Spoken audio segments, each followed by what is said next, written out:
Shabbat Shalom. Shabbat Shalom. I'd like you to think about an object that you own that might not be worth a whole lot of money, but is worth a whole lot in emotional currency. If someone else saw that object on the side of the road, would they know what it was worth? In Parashat Teitzei, the parsha with the most mitzvot of any Torah portion, we are commanded to return any lost object we find, regardless of the effort we have to go through to get to its owner. In Deuteronomy or Dvarim, chapter 22, verses 1 through 3, we learn that if you see your fellow's ox or donkey gone astray, do not ignore it. You must take it back to your fellow.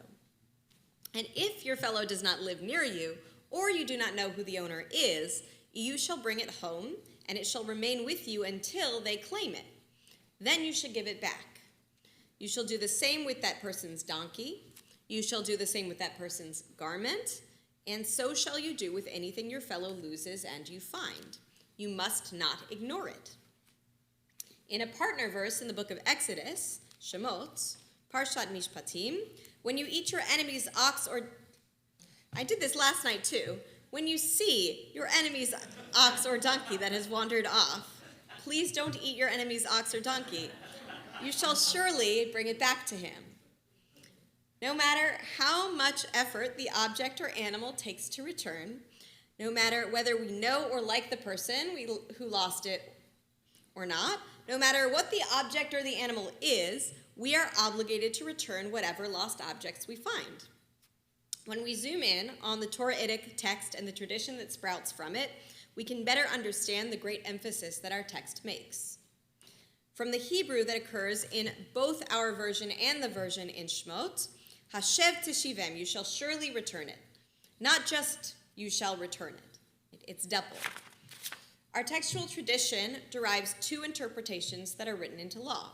First, that we're obligated to take good care of the object or animal until it's returned. So one Talmudic example is a rabbi finds a hen by the side of the road, and a few months later, the owner comes back to get his hen, and it's not just a hen, but it's a hen and a whole lot of eggs. Second, that we're obligated to return the object even 45 times, even if we know that the owner is not doing a great job of keeping their object or their animal in check. We do not get to judge whether the owner is worthy of our time or of the lost object. Similarly, on the surface level of the text, we must return the object whether or not we know and like the owner and whether or not they live nearby.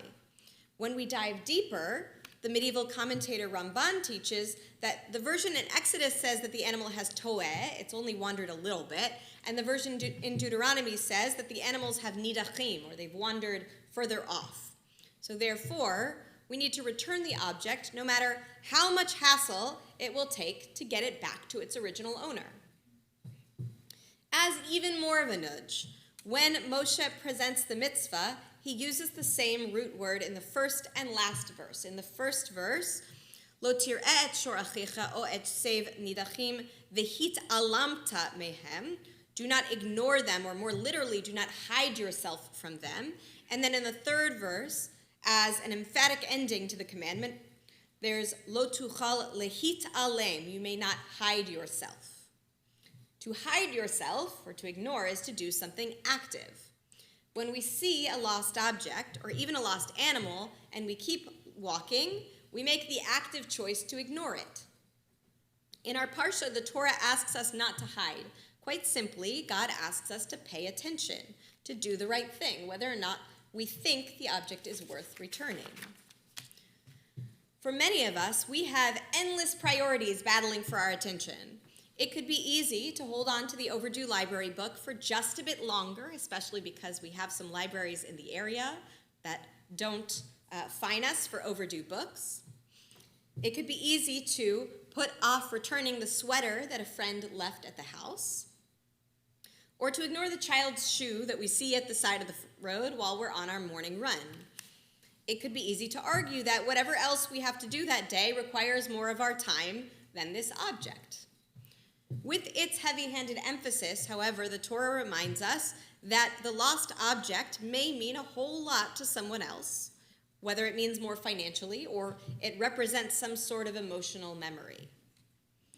Just like when we stop our work for 25 hours a week or we take precious minutes out of our day to pray, the mitzvah of returning a lost object reminds us that we do not fully control our time. It reminds us to set aside time in our day for the unexpected, as there will often be others who need our time, whether to return a lost object or just to lend a listening ear. The good news is that returning a lost object is a very easy mitzvah to keep for those of us willing to pay attention and give just a bit of our time. As the rabbis of the Talmud and Bava Metzia teach, that we must proclaim our findings in synagogues and study halls and inform our neighbors and acquaintances, it's easy to post our findings in the neighborhood social media groups. For those among us who are dog people, we can embrace the literal act of returning lost animals and keep extra leashes and treats in the car for when we see a dog on the loose. And for those who have lots of visitors and tend to accumulate other people's things, it's time for some pre-High Holy Day cleaning. It's time to go around the house, to pick up whatever books and articles of clothing need to be mailed or driven back to their owners. As we spoke about last week, if there's no chance of ever finding the owners after that Elul cleaning, please choose to reuse or donate rather than to throw away. Even if an object may not feel valuable to us, or even to its original owners, it may be valuable to someone else in need. Our tradition is chock full of complicated mitzvot. Shabbat and kashrut alone require an incredible amount of concentration and potential shift in lifestyle. Even in our parsha, we come across mitzvot related to business ethics that should be easy and obvious on the surface, but in today's world can be a real challenge to maintain. When we come across mitzvot like returning a lost object, then, we have a real opportunity. We have a chance to do a mitzvah that, even if it takes a trip to the post office or keeping a dog in the backyard for a couple of hours, is fairly straightforward. When we return a lost object, we get an easy win. We feel like we have helped out. We've fulfilled what God asks of us in some substantial way. When we capitalize on our simple mitzvot, like saying blessings before eating, putting a mezuzah on the doorpost, or returning a lost object, we gain the confidence to know that we can do more. As Ben Azai teaches in Pirkei Avot, hurry to perform a minor mitzvah just like a major one. Mitzvah goreret mitzvah. One mitzvah leads to another mitzvah. When we perform a mitzvah that's easy to achieve, we build the confidence to start looking for mitzvot everywhere we go with everyone we encounter. Shabbat shalom. We'll continue with our